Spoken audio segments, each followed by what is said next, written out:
Hello and welcome to the 90s Mag podcast, your podcast for all things Newcastle United, hosted by three lifelong Newcastle United fans. Myself, D-Man, Jefferson, and AC. You guys good? What What's up? up? What's up? Yeah. What's up? What's up? It's Back for good. another live and that. Yeah. You We're ready? back. Yeah. Had a nice time off during the international break and that. Yeah. Enjoying the international break, or are you looking forward to a return of Premier League football? Damn straight. Damn We straight. need Premier League, man. We need Premier League. Time to get back into it. It's countdown starts now, and it countdown starts now. But yeah, before we proceed, don't forget to like, comment, subscribe, get involved in the live chat. Let us know your thoughts on what we're about to discuss. You know, get your comments in and spread the word. We've got a bit different today, a bit of a what we call a retro episode. We're going to talk about the Newcastle United of the past, namely players that of note, you know, are good signings, you know, Mavericks, maybe some are favorites, some not so favorites, some flops, you know, the eras that we've been through. Get involved, man. Get involved. I know all the Newcastle United fans, they probably have a lot to say about their favorites, who they didn't like, you know, their favorite times, favorite memories, and that. But we're going to go through the different positions and see what we can come up with. Some surprises, some worth mentioning, some maybe not, some we would rather forget. But yeah, man, let's start, man. Let's start. You guys want to start from the top, from the goalkeeper, and work our way down? Is that what you want to do? Yeah, let's do it. Let's do it. All right. So we'll start with you, Jefferson. We'll start with goalkeeper. Yeah, because I can't think of too many flops that we've had in the goalkeeper. Some, you know, maybe not too many great goalkeepers. Not too many flops, I'd say. But who sticks out for you in that position? I mean, for me, it's got to be sort of Shay Given, innit? Obviously, I'm sure AC's got a few in his head. He's so I don't want to kill it there, but I'll mention a couple. You know, obviously, you know, Pavel, RIP. Pavel is a Geordie, of course, but Shay Given arguably was worth 8-9 points to us a season. You know, the miraculous saves he would pull off, and there were times as a side we were struggling. You know, I think it was sort of around that sort of 06, 07, 07, 08 kind of time before he went to Man City, like before we went down. Um, he was keeping us in games, and somewhat, you know, relevant. So yeah, he's been through like many different Errors. managers as well. Yeah. So Yeah. in terms of that longevity, you could argue he's a legend of the club as well. You Yeah. know, and I love the way even now, like when as a pundit, he represents us really, really well. So I was gutted when he left and went to Man City, but I understand once we were relegated, you know, No he wasn't brainer. gonna stick. Is it? I don't know. Like obviously, Shea Given, I think obviously probably my favorite keeper. He had the reflexes like of a cat, but was it? Am I right in saying he did like to concede a long shot? Like he did struggle with the long shots, I think, or was it his reach? Something about him, he had his limitation. I can't remember what it was, but it kind of annoyed me a little bit. But listen, great goalkeeper. Obviously, I'd give an honourable shout to Tim Krul because That's what I was going to say. yeah, I remember that one game, I think it was against Spurs, when he made about 12 saves at White Hart Lane, and we won 13. 1-0. Yeah, It's a 13 saves. record. Yeah. But you know who I'm gonna say? I'm gonna say Shaka Hislop. Yeah. Now I don't know. Listen, I'm not saying he was a great keeper, yeah. But what I remember, what sticks out for me is the fact that you know you wore the baggy kit, you know, hanging out the jersey, hanging out the colourful jersey, and the big. His hand was massive, yeah. And he's from Trinidad, but he kind of adopted a Geordie accent as well when he's marshalling the defense and that. You could hear him through the mic and that shouting that when he said an away and that. But he for me, like that's when I remember like the early days when I started supporting Newcastle. That's the keeper that I remember. Obviously Sernacek, but when he came in under Keegan and stuff, that's when I kind of remember Shaka Hislop. So that's I give an honourable shout out to Shaka Hislop with it. AC? Yeah, I think you know, starting off with Shay Given, you have to do that really because he's actually one of our longest serving players who play for the club. And doing a little bit of homework before today's episode, I was looking, I try to do my best here. I try to do my best, It's but good you did. his career from 1997 to 2009 has 463 appearances. Wow. For a keeper, guys, this is a lot. 118 clean sheets. It's just like what? It's just like ridiculous stats. So like you said, Shay Given is just an incredible goalkeeper, and I feel like it's the first goalkeeper in people's like lists if they were to put the name on the team sheet for like all time like best 11s and things like that. I think it's the default to go to. But like D-Man said earlier about Tim Krul, I have to go pick Tim Krul as well. And I think it's just because I know I always talk about the Pardew era and stuff like that, but Tim Krul was fantastic, man. And I feel like, he did play from 2006 to 2017. He featured in 157 Premier League matches with a record of 41 clean sheets, which is still pretty decent, and conceded 236 goals, which is a bit. Now, I know people are going to be like, yeah, Tim Krul was a bit leaky at times, right? And, he has an average of 1.5 goals per game conceding, which is not great. I know. When I read those stats, I'm like, that ain't his fault. I ain't it's blaming not him. great. It's not great. But we all have to remember his standout season was 2011 to 2012, where he played 38 games and he had 15 clean sheets. And that was the season where he helped Newcastle secure 5th place. That was there. So I think that's the season that, for me, I remember, and I almost ignore those other bad games where we did concede and went through bad patches. But yeah, Tim Krul, man, incredible keeper. That was my first season, first time visiting St. James's when he was that season there, actually. So that sticks out in my memory as well. But all right, so big up. We call him T Drakes. Yeah, he said, "Oi, oi, people." What's happening? Yeah, that's Kante, That's I thought so. Yeah, it's Kante. Yeah. What's up, Kante? I saw your boys at Palace at the last weekend, mate.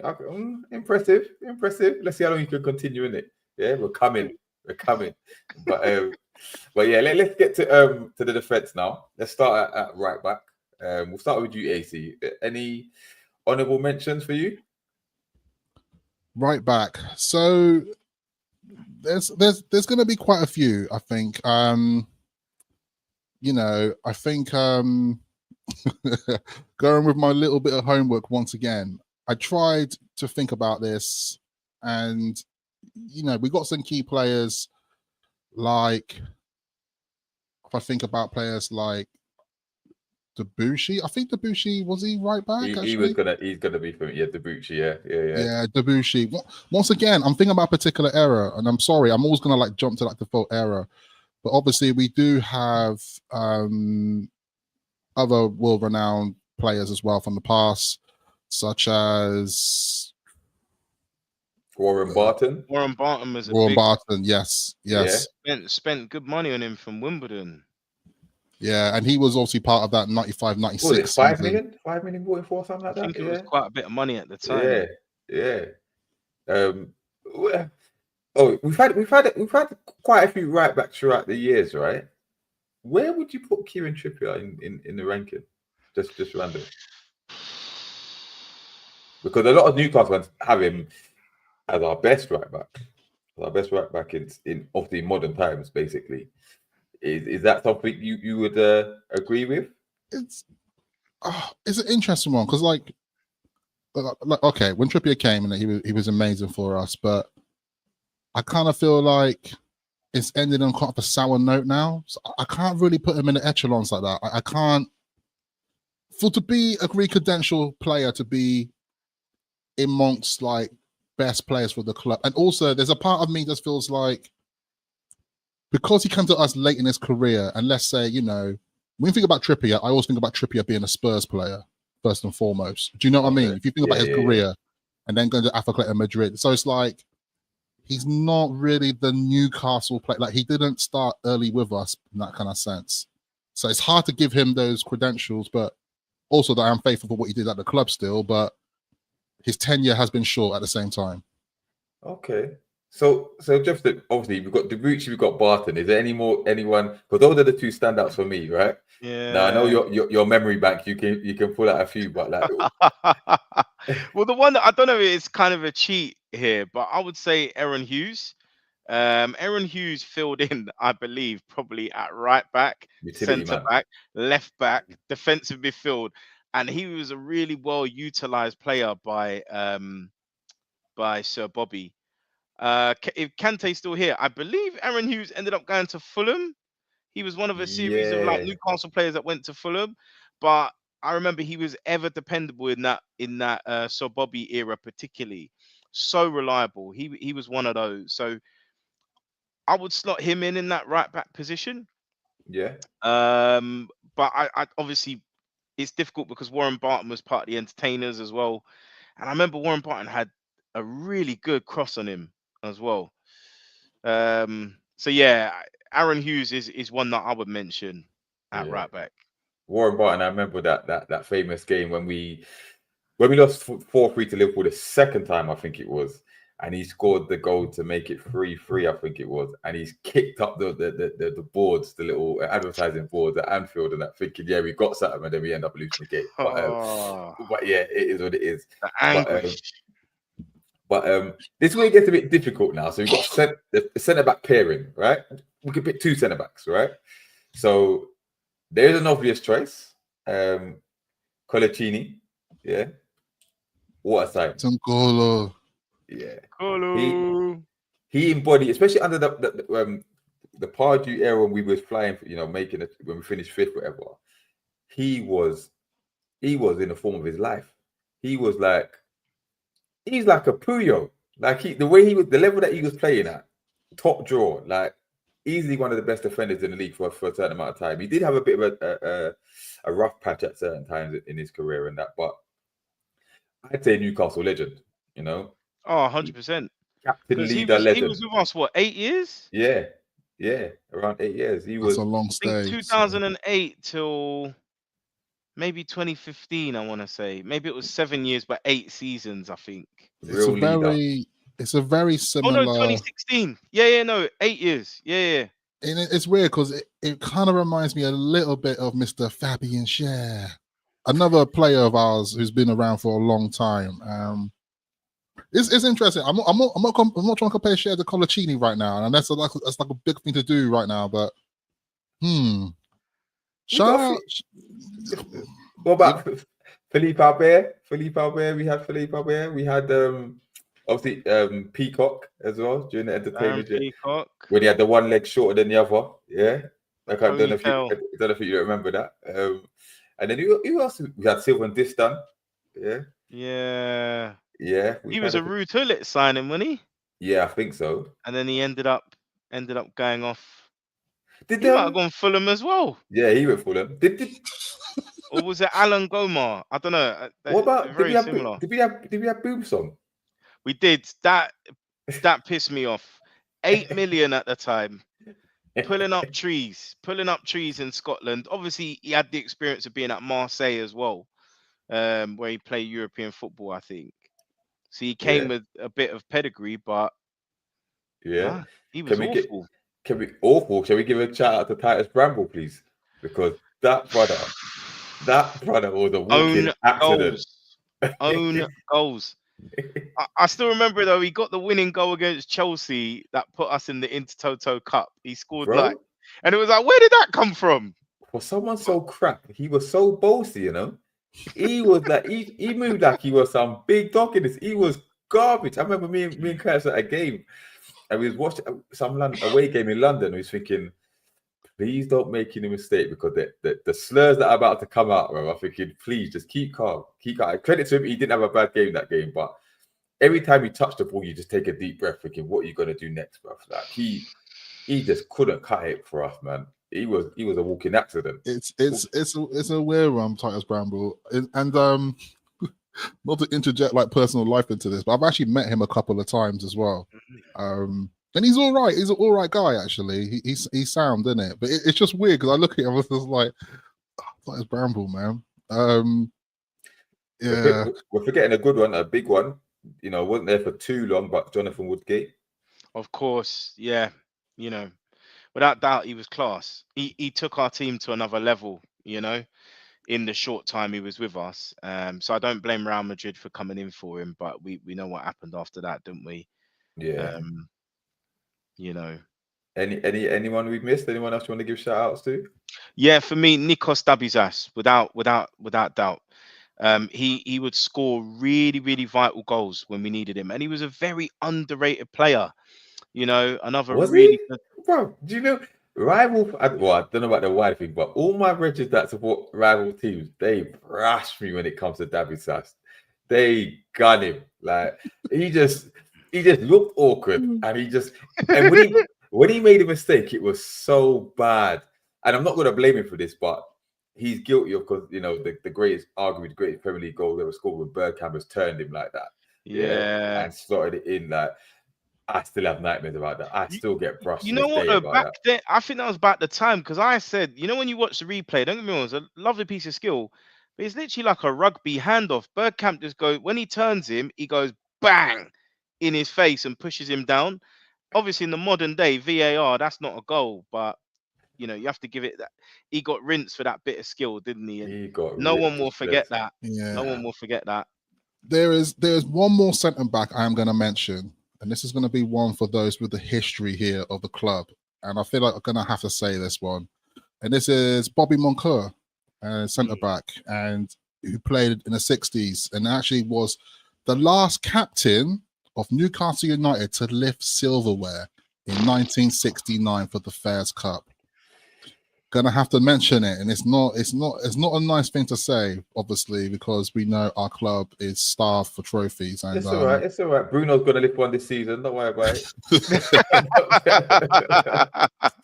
So just for explaining it a little bit, the Fairs Cup is obviously what we now call the League Cup. It's the Carabao Cup. It's the same equal in that regards. So UEFA Cup. It's the UEFA Cup. is it the UEFA Cup? Sorry. Yeah, bro. Sorry. Intercities Fair Cup.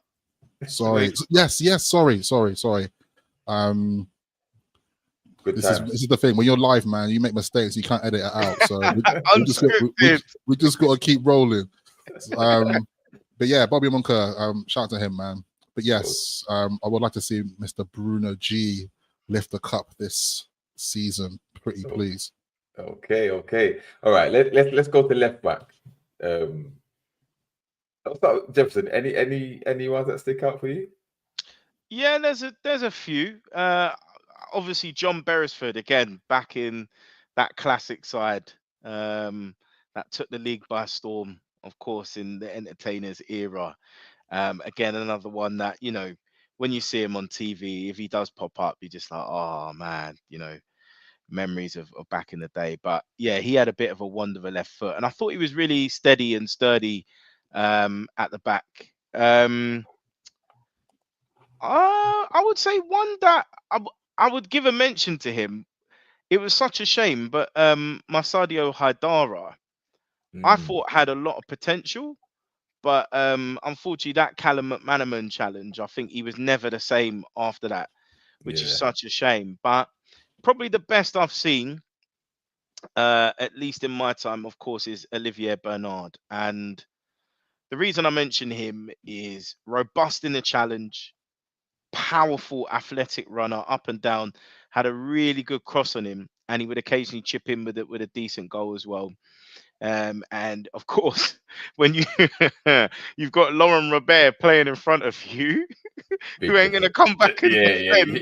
You're gonna have what I mean? Your work cut out for you, mate. You got your work cut out. And to be fair, he was part of the team that obviously finished 3rd, 4th, and 5th in the league. So you have to rank him very highly amongst our defenders.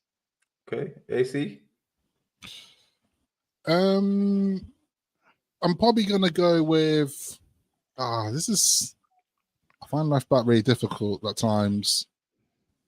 And I think I mentioned this player not too long ago, and it's another one of those players that left our club and went to a rival, and it hurt. I know you're gonna say. It hurt. One player I'm talking about is Jose Enrique. Yeah, that's what I was gonna say. Yeah. He was great for us, man. At a particular time, Really good player. And it's sour, man. It hurts. It does hurt. Just wasn't at the club long enough, you know. Yeah. And that's what makes it a bit unfair, because there's other players who obviously played that position for a longer period of time. But at the same time, if you look at Jose Enrique's career, it's just like he was a great player who just naturally moved on, kind of thing. Was he a big Sam? He was a big Sam signing, wasn't he? Probably because he looked like a rugby player. I feel like we got him in. He was either, or was he a Kevin Keegan signing? Oh, the second stint. I don't know. Yeah, I don't know. I feel like we signed him 07, 08. Yeah, it was 2007. Oh, so it was Keegan then. okay. It was Keegan. But I remember he stuck with us the first time we got relegated as well. 09, 10. Yeah, he stayed. So then he had enough and he bounced. What about Thingy? I know he didn't play many games because I think he was injured for some of the time. But I know he was right-footed. But did Davin Santon play left back for us? Yeah, he played both left and right back, but predominantly left back. Yeah, that's a name I've not heard in a while. He was another one that got injured. He was another one that got injured as well. I did like Santon, man. I liked him, but the injuries curtailed his career with us. But that's taking me back now to probably the days I was playing like Pro Evo in those days, man. Like Davin Santon was like my left back that I would train up in that. But yeah, Davin Santon, great player. Bloody hell, I've not heard anyone say his name for a long time. Yeah. I mean, forgotten player, unfortunately. Just great player. And you know what? With the backline, I think we can. You know, we've all got like pretty much similar players that we've mentioned, right? But when it comes to midfield, I think this is where we could go on forever with this, right? Because we've had some very, very, very good midfielders. You know, especially when you get to centre midfield, like it gets congested. But yeah. We're just gonna start off with this guy. Yeah, you have to start. We have to start here because I think he's such a big player, man. David Ginola.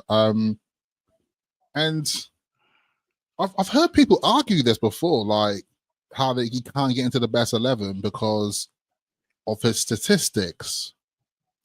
Now, I admit, like, stats are a big thing, right? And I know modern day football, stats are everything, isn't it? It's just like everything's driven by stats, man. People just they look at the stats more than anything. They look at the stats before even watching the naked eye with the football, right? Yeah. I think this is a player of like, he wasn't just about. This guy was beautiful on the ball. It's not just about stats. He may not have an assist in that game. He's not the assist man, and I can go for some stats in a moment in terms of like what he actually produced during his time. But like, this guy was our visionary, man. He was visionary. All you got to do is look at some old like clips, man. The guy is. I have to admit, he's one of those players around that era, obviously, that if you're following Newcastle around that time, he made you just love the club even more. He was just like his persona, everything that he had, his aura about him. The aura. He made women pay attention to our club, bro. Like when he landed, like all of a sudden, all these women started paying attention to Newcastle because of this guy. Yeah, and because he was French and that. But the elegance and the grace that he played on the pitch, but he also played with heart and desire as well, which was really good. And I remember the goal that he scored against Manchester United when we beat them 5-0, when he's cut inside and he banged it past. Yeah, you know it. Like he wasn't there for too long. He wasn't with us for too long. But the impact that he made, the impact that he made on the club itself, you know, he epitomized the entertainers for me. You know, he was that guy. Yeah. You know what I mean? But yeah, we have to start with Ginola, but or Ginola, should I say? But Jefferson, anything you want to say about Ginola before you move on to some others? Yeah, just that he, as quick as he was, I mean, Twinkle Toes, great feet, but he was deceptively powerful as well. He wasn't someone you could barge off the ball easy. Do you know what I mean? But of course, eccentric player. You know, the mercurial maverick ones always are. So yeah, but obviously we saw many great Premier League memories, not just with us, but after us as well, with a few other clubs. But we don't worry about the other clubs. We don't worry about them. Yeah. But, big up Spexy there. He said, Vex when he left. Yeah, I think we all were, you know. We all were. But you know, you weren't there for a long time, but there for a good time, man. Yeah, You know? I just want to highlight some few stats for you. You know, I try to drop some stats where I can. So, like you're saying, very short time at the club, and I always remember it's 2 years. So it was 95 to 97, 58 appearances, scoring 6 goals and 12 assists. You know, and I think if you were to look at the stats of the modern day game, that's Jack Grealish numbers, right? People will be like, do you know what I mean? Like, people would be like, but this guy did a lot more than just the stats. He was the playmaker. He was keeping that ball moving. He was the key central, as like Jefferson would say, linchpin of the entertainers team. I would say. Yeah, but in his first season, though, 95 to 96, he's particularly memorable as he contributed 5 goals and 8 assists in 34 matches. Now that's good. Yeah. So obviously we know that the first season he was just like electric. No one was ready for him, and I feel like the second season, people got accustomed to him a bit and tried to knock him down a lot more. And obviously his stats wasn't as great. But yeah, that first season is unforgettable. And you know what? You speak about Ginola, you know, the entertainment factor that he brought and the aura, but for me, a player who also played wide as well, and I'd say complete epitome of maverick, yeah, Hatem Ben Arfa, yeah, that is one I loved. Hatem Ben Arfa, like me personally, no one will agree with me, but I take him over Laurent Robert in terms of my favorite. Yeah, I'm sorry, but when this guy played, the skill, the pace, the shot. Nah, listen, the entertainment, yeah, and we know the goal he scored. We know about the goal he scored when he picked it up in the middle of the pitch and he's running, he direct work. But he's got a couple like that as well. The guy had a mean left foot, and I know he fell out with Pardew, but I'll never forget Pardew for how he treated this guy. Like, I get rid of him like that. I just don't. To me, and again, maybe I'm biased because that's when I first went up to St. James's for the first time when I saw him playing that. And I think I saw him in the club afterwards as well. But I loved Hatem Ben Arfa, you know, and you know, I think who was it? He broke his leg. Is it against Everton? Everton, yeah. He scored on his debut as well. Yeah, when he was on loan. What could have been? Listen, bad boy. For natural talent, this guy was up there for me, man. In terms of the play that Chris Hughton signing as well. Yeah, big up Chris Hughton, but Chris Hughton, boy. I love this guy, man. I love him. Yeah, I know what you mean, D man. Like, this guy was another player, once again, aura. This guy would walk on the pit, it's just something glowing on him. It's just like, but this is the kind of guy that you call them naturally gifted players. He's the kind of man who just won't train in a week, but turn up, but kick ball and score goal. He's that kind of guy. Just he's a street baller. And this is the reason why he fell out with Pardew, I think, was overtraining and that. He just turned up late. Pardew he came back overweight, I think. He came back overweight and stuff, but even was overweight. I remember this guy holding, looking like he ate like a couple of pizzas, right? But best believe, though, it doesn't mean he's left the gifts off his feet, yeah? This guy's still doing the touches and that. He ain't got the pace because he's got a bit of weight, but he's still knocking the ball around. I'm just like, that's what you call a naturally gifted player. All right. So, obviously, I mentioned it before, but Laurent Robert, right? I know a lot of players, a lot of fans love this guy. And I did as well, you know. Wanderer left foot. You know, I think in a previous pod, he spoke about the scorpion kick that he scored in one of the games. I still remember like when he broke he helped break the London Duck. Remember we couldn't win in London, and then we went to Highbury. Yeah, and he put on a little wonder show. But he was another one. Like, I forget how many goals he scored for us. He scored quite a few goals for us, didn't he? Quite a few goals. Yeah. And the thing is, he scored big goals. Like, I remember him scoring against Arsenal at home as well. And there was a banger he scored against Liverpool. Yeah. From about 40 yards out. Jesus, he broke the net. I mean, yeah, he wasn't all just flair. He would turn up in the big games. I mean, for me, it's no surprise probably when we eventually get there and we do our best 11, he will be hugging that left, because I even remember that rocket he scored against Man United. He scored a rocket against every team, you know, and he had a free kick in him as well. Yeah, you know, you almost felt like it was gonna go in. But the other thing, he just a great delivery, because Shearer and Bellamy, You know, they were eating off that delivery. You know, it was like Deliveroo, bang, straight to the door, straight in the onion bag. But going back to Hatem real quick, I still remember that goal he scored against Blackburn in the FA Cup. I think it was the 5th or the 6th round. And in that goal, he twined up more people than he did against Bolton. That's the one I think as well. Yeah, that's it. He I knew went he on did it that more than right once. side. He went in, out, in, out. And I'm Yeah. thinking, when are you going to shoot, bruv? Just freaking shoot. And he just blasted it in the top of the net. But yeah, I said to a friend that supported Chelsea that he was basically Eden Hazard. He was very, very similar to Eden Hazard, but he just didn't fully realize his potential. Yeah, he Obviously, didn't reach the heights, man. Nice, he banged, was it like 20 goals in Nice? And then he got his move to PSG, his big move. And then again, it sort of didn't work out for him there. So And I what just about want yeah, go to, on. before we move on, we have some more stats for you. Laurent Robert. Let's go with him first. And so played from 2001 to 2005. During that time, he made 129 Premier League appearances, scoring 22 goals and providing 29 assists. wow. Impressive. You were just saying about delivery and stuff like that. 29. So you know, Shearer and that man are like on the end of most of those assists, right? That's a lot.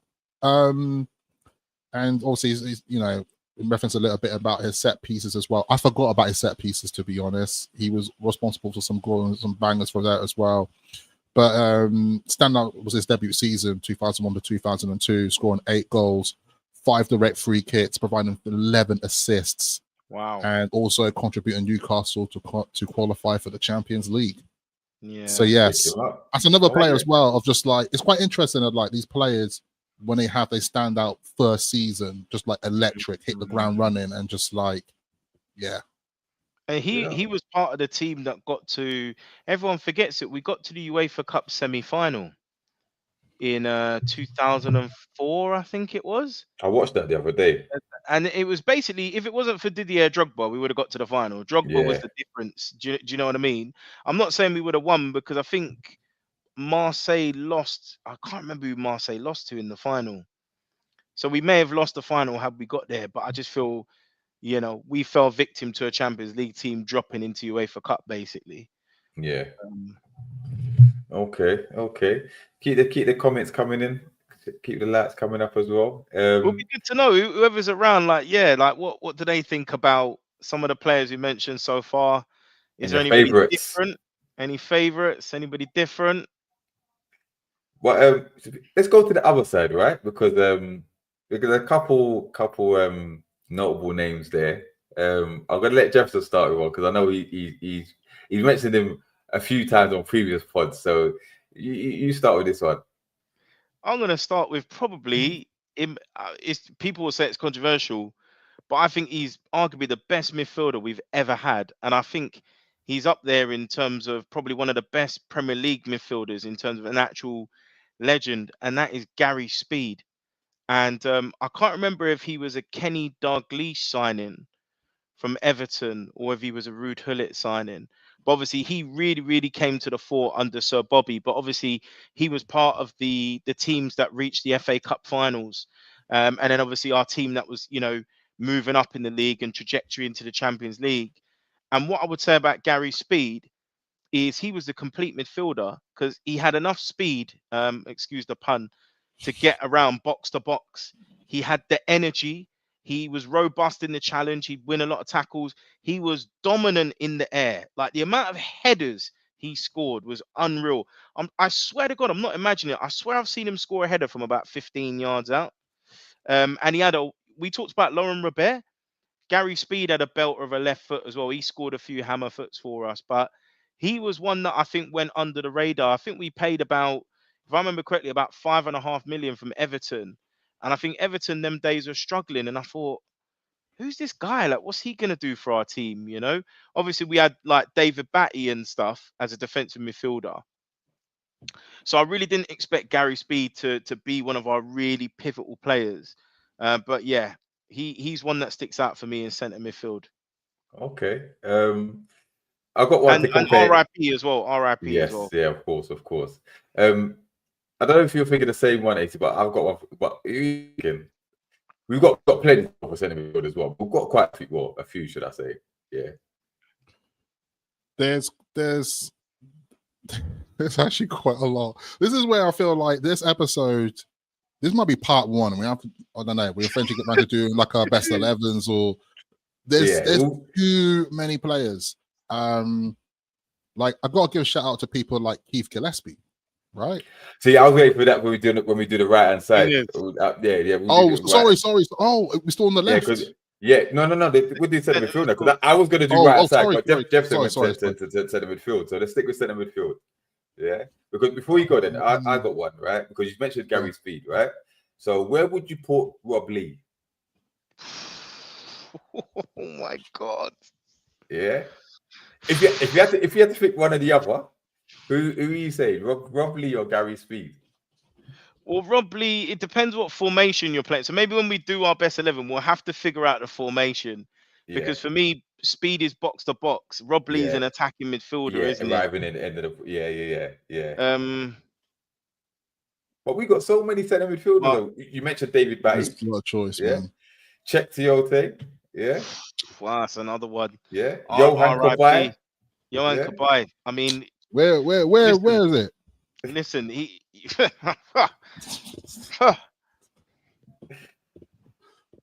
and you see the comparison with him and Bruno and that, but Johan Cabaye, boy, I was fuming when he left. But what I liked about Cabaye is that he scored goals, man. Bruno doesn't score much goals for us, and it is what it is. But this guy, do you know how much we paid? ACE, do you know how much we paid for this guy? Do you remember? I think it's like 5 mil or something. £4 million. Yeah. He was part of the Lille's team that won the league, that had Eden Hazard, my man Gervinho. There was another striker, big, tall, Ivorian one. I can't remember his name. He ended up flopping, but he was part of that title-winning team, and he was their captain. But it kind of went under the radar. So when he started spanking the Premier League, people were like, "Rah, who's this guy?" Yeah, because it was part of what I call the French Revolution for our club around that time. We were just, I know what's going on, man, but we had some good deals. We had so many players. I'm telling you, we can do a whole episode talking about French players who played for Newcastle. But you know what I liked about him? The fact that, yes, he came from France and that, but he had that steel about him as well. He had that nasty streak about him as well. He was no pushover. You know what I mean? He could play with the elegance and the flair, but he weren't no softy. He weren't no softy. He scored some important goals for us as well. And he could pass. Listen, Cabaye had it all, man. He and that partnership that he had with Tiote, or at least for the season, they were the best midfield partnership in the league, man. They were good. They were that good. So good. And then, you know what? He scored some banging goals, but everyone talks about the goals Suarez scored against us. You know, the one where it came the long ball and then he chested it on his shoulder. Man. Everyone forgets about the goal that Johan Cabaye scored in that game. But yeah. Then after twist up 2 players, whips it in, Cabaye controls it back post. Bang. Everyone forgets about that goal. I'm like, goes under the radar, man. It goes under the radar. But wait there. Shall I give you some stats from my guy? I'll give you some little stats in here. 2011 to 2014. I always feel like it's shorter though with him. I always feel like it's 2 years, but it actually was 3. So he helped the club secure 5th place finish in the Premier League in the 2011-2012 campaign. He scored 18 goals and provided 14 assists in 93 appearances for the club. So once again, it's just I think it's one of those things where it's one of those players around that time that left the club and you just feel sick because there's the Mike Ashley era, and you know, we received good cash for him to PSG, and we never saw the money get put back into the club as well. It's really weird. What's that? Was it 22 million we sold him for, something like that? Something like that. And it's still cheap money, obviously. But no, I think you're right. Yeah. But I'll never forget when he went as well to PSG, this guy was just on bench for like every game. Yeah. He couldn't get into that side as well. And that's what upsets me even more. It's just like you left our club, and knowing that how our club went downhill as soon as he left, because there was a massive gap in our team where he just wasn't there, and then no one come in to fill that role, and we struggled for the next 2 seasons. Am I right in saying he's a director of football now? Is that right? I might be making it out, but I thought I heard that he was in that. He Some is. I think he's like PSG ambassador or something like that. All right. okay. Something like that.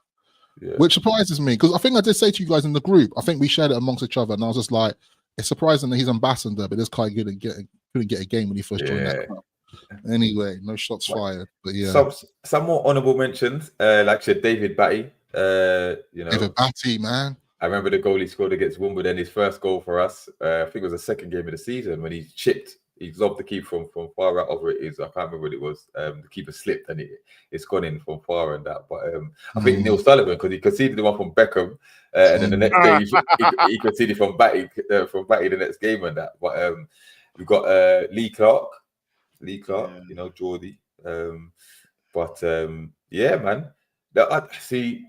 I suppose attacking midfield is Wolf, but Tamir Ketzbaya, Yeah, Ketzbaya, Yeah. Hold tight, Ketzbaya, because he came in a difficult time. Basically, we've had two managers, both Scottish, incidentally, that have killed our teams. Kenny Dalglish and Graham Souness. They both killed our teams. Both Liverpudlians as well. Anyway, Kenny Dalglish was signing Ian Rush. No, Dad's Army. That's who he said. John Barnes and stuff. Yeah. Bro, John Barnes, Stuart Pearce, and Ian Rush. Yeah. There's Hamilton. What the hell was going on, bro? We were I remember the tabloids. Dad's Army, they called us. They called it Dad's Army. And then you got freaking Shearer got injured, and then John Barnes was our top scorer for the season with 6 goals, bro. Goals. And we have man like was it Andreas Anderson? Bro, I love Barnes still, but we suffered. We suffered, man. That was tough. There was another guy that flopped, Alessandro Pistoni. Oh yeah. Remember, he was at Inter Milan, I think it was. And when we signed him, I thought, oh, he's a good player. He done nothing. I remember, I think, was it Hullet? He signed Silvio Maric. He was meant to be the next big thing. He flopped as well. But yeah. Remember Habib Bey? Habib Bey. When he signed but not for us, he was. I remember when he just come in bopping in his G like he's some bad man, but I think the year we went down, I think was it the year we went down, he had a good season. Because I wasn't surprised that he went. Yeah, it's too what late. About Momo Sissoko? Wow. Engine. Wow. Engine. Let's go some bangers as well for us. He did. But I got some when he wanted to, didn't he? Because best believe I still remember the stresses of this guy. This is the guy who seemed to only perform at one particular point. He was only performing if we were on TV. Yeah. People will laugh at this, but I remember that era, right? I remember that era of like missing games. You can't watch it on TV, right? Your team's getting bad up, and you're hearing like Sissoko didn't play well. As soon as it's Super Sunday and we're playing someone like Chelsea, my man's playing out of his skin. Yeah. Oh my God. You remember that meme? Is it when he played for Spurs? And he's warming up at the sub. He just standing there, and the camera flashes to him, and he starts little stretching. Oh my days! That summed him up, man. That summed him up. Sissoko is still part of the meme as well of the guys getting inside those wheelie bins as well, bruv. Like we seen our club doing for some shit. Remember the wheelie images of like in the summer, and they got the water in it. Yeah, bro. We suffered, man. Bruv, our club was like broke, man. And they had a shitty like kid paddling pools and stuff. Bruv. They used to train in university or something like that. I can't remember what it was, but yeah. All right. So to the right. I've got one more. Hold tight, Kevin Nolan. Oh yeah. Hold tight, Kevin Nolan with the chicken celebration. Yeah. Wait, remember that? Because I think under Chris Hughton there was that thing. I think Carroll got about 10 goals, wasn't it? Yeah. And I think Nolan was our next top scorer with about 10 goals, or maybe even 12. And obviously, the year we went up in the championship, I think he was our top scorer. Oh, you can't even mention Kevin Nolan without mentioning Joey Barton, bro. Of course. Joey Barton. I know, Joey, man, crazy guy. He's one of them ones, isn't it? He's obviously not a nice character. Forget him as a character. Yeah. But as a player, he had ability, but he never. He was great for us, man. Joey Barton was great, man. He was great. Especially, the season after we got promoted from the championship. So I remember he got quite a few assists. Didn't he get like a hat trick of assists against Villa when we beat them 6-0? Yeah. And then obviously he got the 2 penalties against Arsenal in the 4-4 draw. Yeah. So he had a good seat, but then he'd have mad moments. I remember when he punched Morton Gamps Pedersen in the stomach and all that. Yeah, he was someone that he'll probably look back on his career with regrets because, you know, when he concentrated in that, technically he was a good player, good passer of the ball. Yeah. You know, very intelligent as well. But do you know we got to talk about, because I totally forgot. Again, he's an attacking figure as well, but Kieran Dyer. Yeah, I loved Kieran Dyer. Yeah. If not for the injuries, I think he could have been really. He was a good player, but he could have been really, really special. You know what I mean? And the time that he played for us, and again, we mentioned the game against Arsenal. He was electric in that as well when we beat them down there. But loved Kieran Dyer, man. Loved Kieran Dyer. But there's a lot. There's a lot. Because oh my God, centre backs. We didn't even mention Stephen Taylor. Yeah, this guy. Stephen, listen. I'm sorry. The Aston Villa game. I'm sorry. Yeah, when he handballs it on the line and he pretends to be injured and he thinks he's going to get away with it, and then the ref waits for him to recover, and then when he gets up, the ref just goes. You see, Stephen Taylor. To me, I put him in that Bramble category, innit? But the difference is, he had heart. Yeah, he had heart. He weren't particularly good, bruv, but he was hilarious to watch, and he gave his all. So. Stephen Taylor was better than Bramble, though. Let's come correct, man. He was better than Bramble, but he still made some stupid errors, man. Stephen Taylor is almost like, it's very similar to how he got Dan Burn now. It's a very similar kind of like cut from the cloth almost. People might attack me for that one, but rightfully so. How dare you? But anyway. but no, Stephen Taylor, man, he scored some important goals for us as well. I do recall. Yeah, but he's the defender. I'm talking about his defending, bro. Like he's the equivalent of. You see Joe Linton up front with the kicking ball in his head. Yeah. Oh no. That's how I remember Stephen Taylor. But he makes some stupid decisions, man. But local lad, you know, what I mean, gave his all. You know, we just want you to try hard, and that's what he did in it. Like that's what he did. But he's not going to be remembered as a good defender, man. I'm sorry, he's not. Man. He's not, man. What about all right, to the right midfield, right? So this is what I thought you were going to talk about, Jefferson. Nobby Solano. Wow. Yeah. Norberto Solano played in Boca Juniors with the legendary Diego Maradona, of course. He was another one that I had no idea who he was. I knew where Peru was on the map as an 11 or 12-year-old, I think, but never really had seen any Peruvian players at the time. I think I even remember thinking he was like Asian or something. I was like, what is going on? Like, who is this guy? He was another one. I was like, who is this guy? I think he was the first South American player we signed as well. Wow. No, it can't be, because we have Mirandinha and did we have Ozzy? It was Ozzy Ardiles, isn't it? Did we have Ozzy Ardiles as well? No. So. I don't play for Spurs, obviously, but I think did he have a stint? We have Mirandinha though. Yeah. We have Mirandinha for sure. Yeah, you probably are right on that, actually. Maybe he wasn't.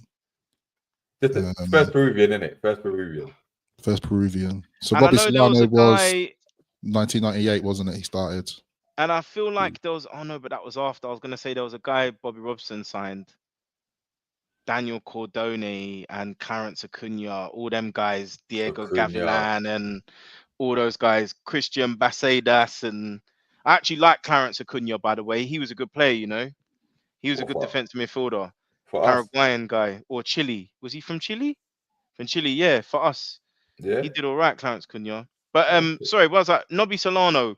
So where we were talking about Laurent Robert from the left, Nobby was giving it to us on the right. This guy had a cross on him and a free kick. And the vision, vision, bruv. His passing was so good. Confident on the ball. And I still remember that goal because we're talking about his latter years when I think he went to Villa, then he came back to us. When he hit that outside of the foot against Arsenal and we beat them 1-0 at home. He's such a good player. And obviously he plays the trumpet. But no, absolute legend of the club. Absolute legend of the club. Cannot speak highly enough of him. And I think he's manager of Blythe Spartans at the moment. Yeah, I believe, yeah. For real? One of my favorite players. yeah. I have to Legend of the say, game, man. he's one of those players that's he's still around. He still hang around St James's. He's forever there. He still looks young, man. He's like he still- don't age.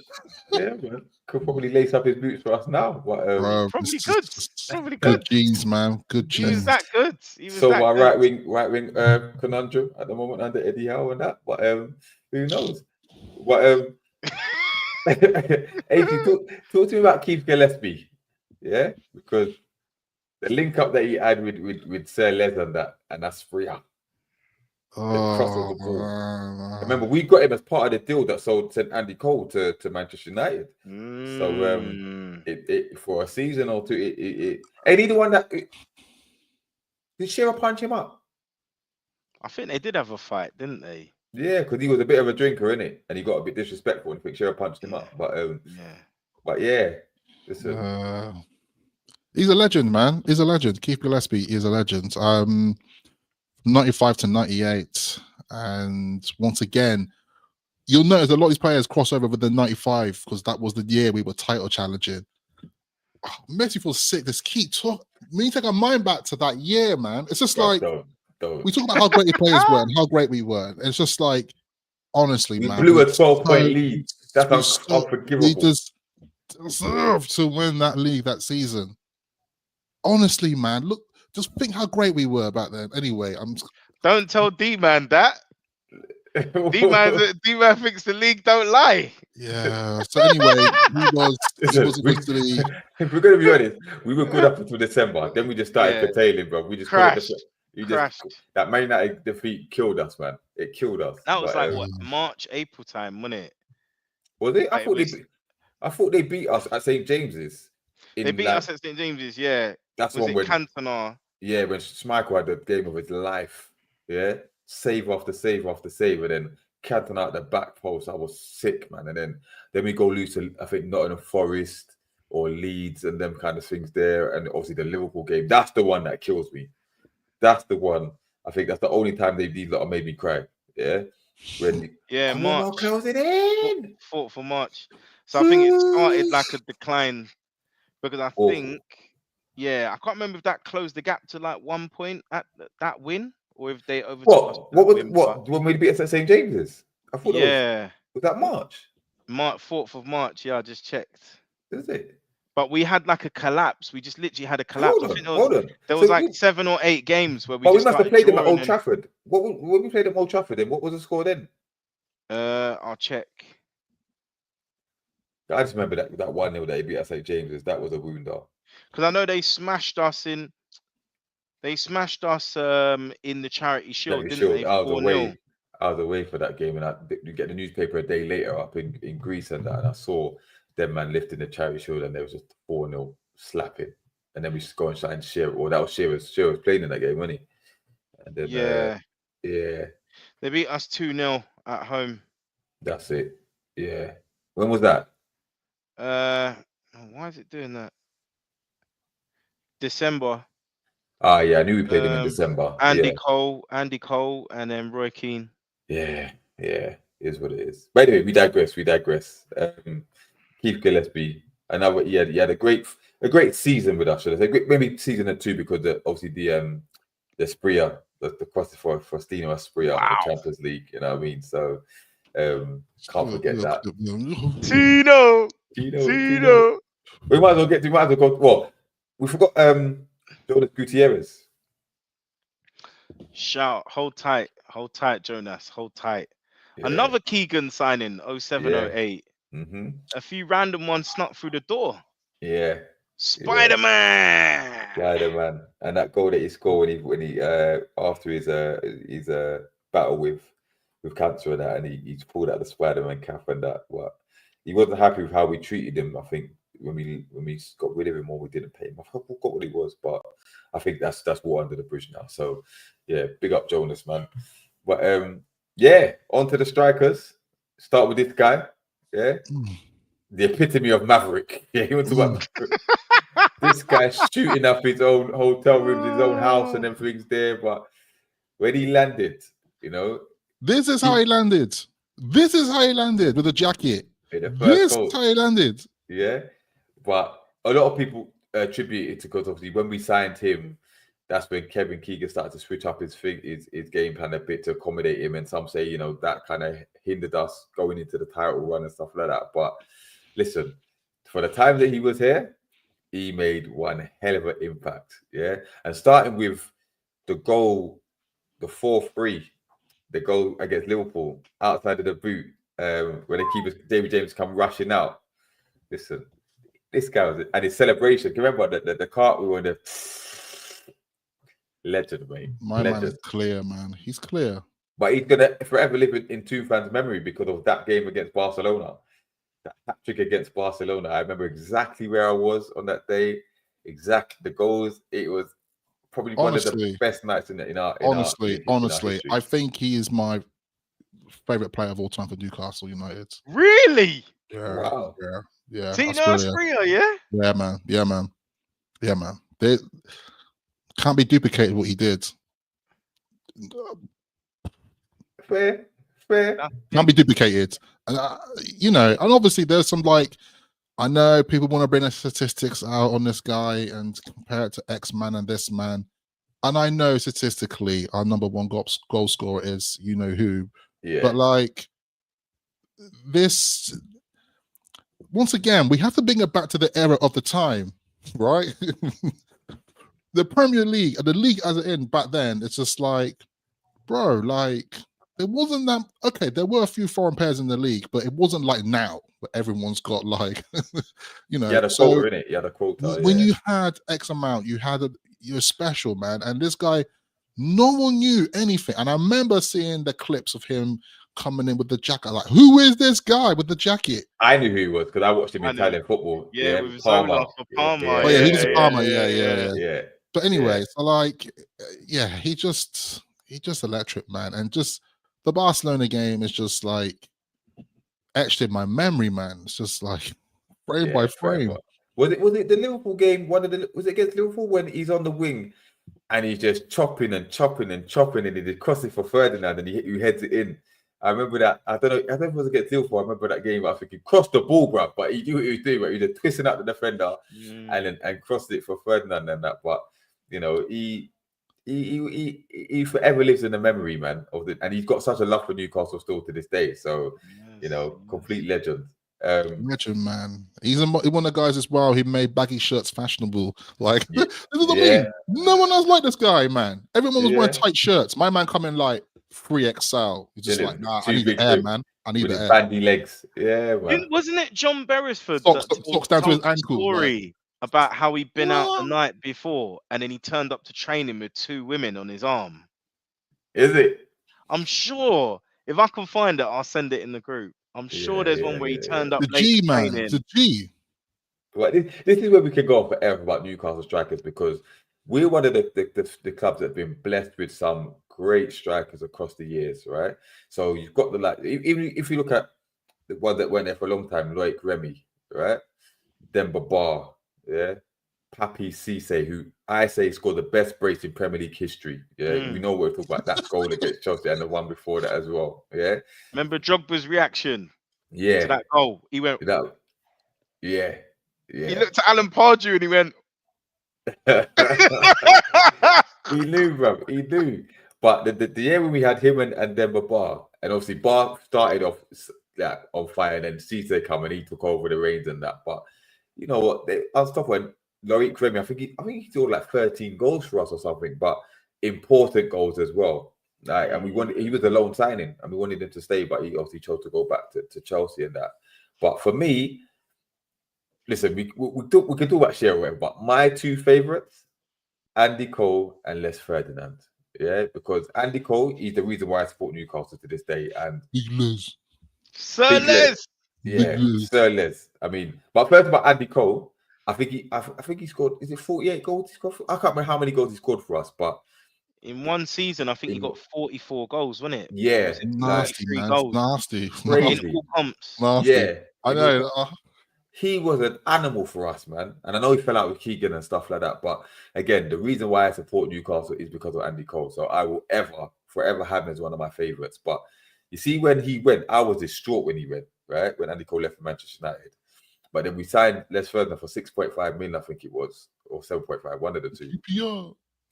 And I remember one of the first few goals that he scored for us when he's running down kind of like the wing. He's rounded the keeper. The keeper's come rushing out, and he's on the right hand side, and he curls it into the net. And I thought, yeah, we've got something special there, because you know that when he's running through 1-on-1, he was so strong. He was quick. He could finish left or right foot. He was great in the air. That season that he had was the first season. Like, he was one of the best strikers in the league. And he had obviously serves with Gillespie and Ginola. And we had did we have Beardsley at the time? Yeah, No. Beardsley was there 96, 97, yeah. Yeah. You know, No, yeah, of course he was, yeah, because he's got We ain't talked about we ain't talking about Beardsley, bro. new players, man. New players. Yeah. But he, for me, I remember I still have my little postcard of him, and I signed postcard size picture of my wardrobe that he had, and obviously my favorite kit there as well. Like, yeah, man. Sir Les, legend in the game, man. Legend. I prefer the I had that trim. I had that trim because of him. And he dated Danny Bear as well. Yeah, Danny Bear, mate. Yeah. Man like Les. Legend, the bro. black Tintin look, but boy. Yeah. But any others you want to talk about before we go to the big guy? Any other strikers? Obviously, Craig Bellamy. I think Craig Bellamy, again, we got him from Coventry. I think Coventry had been relegated. I believe it was around 5 million or something. Another Sir Bobby signing. And I didn't realize how electric he was. Like, he had pace for days. Obviously, him and Shearer had a really good partnership. And, it all capitulated when Souness came along, didn't it? So, yeah. But with him there, we had quality striker. Reminded me a little bit of Michael Owen. Yeah, let's not talk about that guy. Similar but different. I'm talking about like old school Michael Owen, just with that raw speed. And then when he got near the box, you basically expected him to finish his chances. But yeah, it was a shame how it ended with him. What about Big Dunk and Andy Carroll as well? Oi, man, like Big Dunk. Do you remember that swivel volley he scored against Man United? Yeah. And then I remember Andy Carroll's header against Arsenal at the Emirates. I think that's the last time we won there, isn't it? Might have been the last time we won there. Yeah, I think so. Yeah. I'm trying to think of any others. We've had the flops. You said the Givash, the Andreas Anderson, Stefan Givash, right? I remember because I remember there was a period I had Sky as a kid because I didn't always have Sky. It was a bit of a privilege to have Sky back in the day. So all you men that had Sky, you're freaking rich. I don't care what you lot say, yeah? But there was times I had Sky and there were times I didn't. But I think these are some of the times I didn't, where you got Eurosport for free in it. So I would watch Eurosport and catch up on all the Euro goals. That was an era. I remember seeing Givash whacking about 20 goals for Auxerre, and I thought, then he went to the World Cup, and I was telling everyone, hey, Auxerre, this guy from Auxerre, he's banging. Because I remember seeing him score from a corner and all this sort of stuff. Because it was Le Championnat back in the day. It wasn't even Ligue 1. And he was smashing it, scored no goals. No goals in that World Cup. And I was worried. On the bench for him, and he weren't scoring. I was worried when I saw that. It'll be all right. When he comes to us, it'll be all right. And he flopped. He flopped hard, man. Hard. What a flop. But listen, one that we don't need to really dwell on. But we have to go to our greatest striker of all time. A lot of people say the greatest striker in Premier League history. What, Chef Kikuki? Man like Big Al, Alan Shearer. Yeah. Listen, there's not much you have to say about this guy, but people forget the injuries that he had with us as well. And he had to readjust his game, and he still scored a bag of goals. He was there under the dark days. He was a shining light in the dark days, to be fair. But this guy could not stop scoring. And I rate him because he could have gone to Manchester United and won plenty of league titles and whatnot. But he chose us. He chose us to play for his boyhood club. Loyalty. And it's fitting that he broke the record while he was with us as well. You know what I mean? Like, the epitome of great shot. And if it wasn't for the likes of my Ronaldo R9, he would have won the what it was, the FIFA best world player at the Yeah, he time. came second, didn't he? Yeah, again, and Thing maybe is, a Ballon d'Or. But when people think of a poacher, they think of this guy and probably Lineker, two greatest poachers of all time, in my opinion.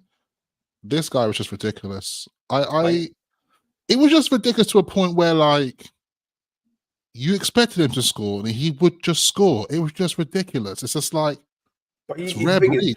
he had so much more to his game as well, because Yeah. he was so great in the air. He could the long shot, I think, was against Leicester, something like that. The volley he's scoring, you know what I mean? And before his injury, people get he was actually quite quick. He was quick He was quick for Southampton and Blackburn. Yeah, he was quick. they showed I a goal thought that he scored for Southampton against Man United. There was one against Man United. I remember he was pacing out, and Gary Pallister wasn't slow, you know. No, exactly. This guy Paced was him out. Yeah. But I have to say, credit, he lost his pace when he got the injury and stuff, but he readjusted his game and he became like a positional striker. So feed the ball into the box, he's eating every time. Like, you know what I mean? And he scored against, he didn't care who it was, he scored against everybody. And Monster, also it was nasty defense against as well, because he was a hard man as well. Like Arts defenders, how much they used to hate playing against Shearer. And then I love the thing when we played Manchester United, I think when we beat them 6-3, I think it was. And Keane tried to square up to him, yeah. And Keane could intimidate a lot of people, but Shearer was just standing like, "Bro, you're an idiot. What are you actually gonna do?" And then Keane just got flustered, bro. And in the end, he got the red card, but he was just rattled because Shearer got the best of him. Like, he was like, "And what? And what?" And let's not forget, like the little kick he did on Neil Lennon. Lennon, yeah. And if he wasn't England's golden boy, he could have held a hell of a ban. Yeah, but he probably said, "You know what? If you ban me, I'm not playing for England anymore," and they needed him. But yeah, that helped us as well. The fact that he retired from England early, because I think he was 30 or 31 when he retired. Yeah. So that gave us those extra bonus years, you know, with him. And I remember go on. No, I was going to say, just random thought just out of my mind. Just sorry to interrupt, but do you think anyone's going to beat his record? No. I don't think so either. Listen, from time, I think people forget, yeah? I showed it to someone on Twitter. Barclays gave him the platinum boot. They're so certain that record just... Listen, 260, you basically need a CR7 regen or a Messi regen in the Premier League. I was going to say, which ain't going to happen. I think he needs Haaland to be around there for another 5 or 6 years. Ronaldo. Yeah. That's why I said CR7. Yeah. It has to be a Messi, man. It has to be what I mean? But now, if Haaland stayed for another 5, 6, 7 years, which he's not going to do, then he'd be very close. But he's not going to do that. Let's be honest. And Pep's not going to be around to help him do that as well. I just think in the modern game, it's just not. It's just not like that, man. I just look at Haaland. Everyone was like, "Nah, this guy can't be stopped." But you can see it's just like, also, it's not just about the solo player, it's about the team as well that functions around you. Yeah, 100%. You can see City dropping now, coming off the mark a little bit. Slowly now, Haaland is less service. You know, it's just one of those things. But like with him, like all the players mentioned earlier, people delivering those balls to him, ex-players giving X amount of assists. This guy was on the end of all of those assists, man. I remember he was playing with a lot of bums as well throughout that Newcastle career as well. Struggling team. And he was still getting goals. He was still getting goals. You know what I mean? So incredible, man. Credit the thing is as well, people have to remember the era was very different, you know, like defenders could get away with a lot. That's why these guys were getting major injuries, not just him, people like Robbie Fowler, so many top strikers were getting big injuries because defenders could just put what they call a reducer on you. They could just half your career, you know. You can't get away with that now. Like, no offense to Haaland, but Haaland's playing in an easy era. If Shearer was playing today, he'd get even more goals. You cough and it's a penalty. You know what I mean? Like back in the day, you had defenders headbutting you, stamping on your foot, elbowing you in the face. Be lucky to get a yellow card. It was raw. And that's why a lot of, if you ask Ian Wright as well, he talks about it, and Shearer talks about it as well. The reason they had to be like that is because defenders were so horrible to them. So they just had to bad them up back. Do you know what I mean? You know, but when you look at Shearer, he's what I would call the ultimate forward. And we've seen that in many, many different examples. For example, Gabriel Batistuta is a huge example. You know, if you're looking at Shearer being sort of 95%, Batstuta was like 100%, you know, that's someone that can tick every box and then some. We saw glimpses of Shearer in Didier Drogba, I feel, as well. But Shearer, in terms of his longevity, and then, like you say, despite those injuries, to be able to adapt his game, play in a struggling team, and still finish top scorer is just, it's just amazing. And yeah, he's someone that I love. I had him on the back of my shirt. I remember when I had the 97-98 shirt, which obviously no longer fits me because I was a youth then. But yeah, and I had that shirt as well. Sir Les signed that shirt, and I got Kevin Gallagher as well to sign that shirt. Hold tight, Kevin Gallagher as well, because I met him in real life as well. Okay. Well, listen, we could go on forever. Like, we're gonna have to do a our favorite 11 or best 11 on another pod. But yeah, for those, you know, tune into this, give us your thoughts on the players that we've mentioned. You know, who you pick? Anyone we've forgotten about that as well? Steve Howie. You know, yeah. But yeah, man, we've had some greats, man. We've had some greats, and we spoke about some of the duds as well. But yeah, don't forget to like, comment, subscribe. You know, tell a friend. Thank you all for listening. Don't forget, this will be up available on the Apple Podcast and Spotify. And you can watch the rerun on YouTube whenever you want. But yeah, we'll leave it there. Obviously, Premier League is back soon, so we'll be you know, regular episodes discussing those fixtures and results and that in the coming weeks. But yeah, thanks for tuning in. Until next time, we out. Peace. Salute, people. Take it easy.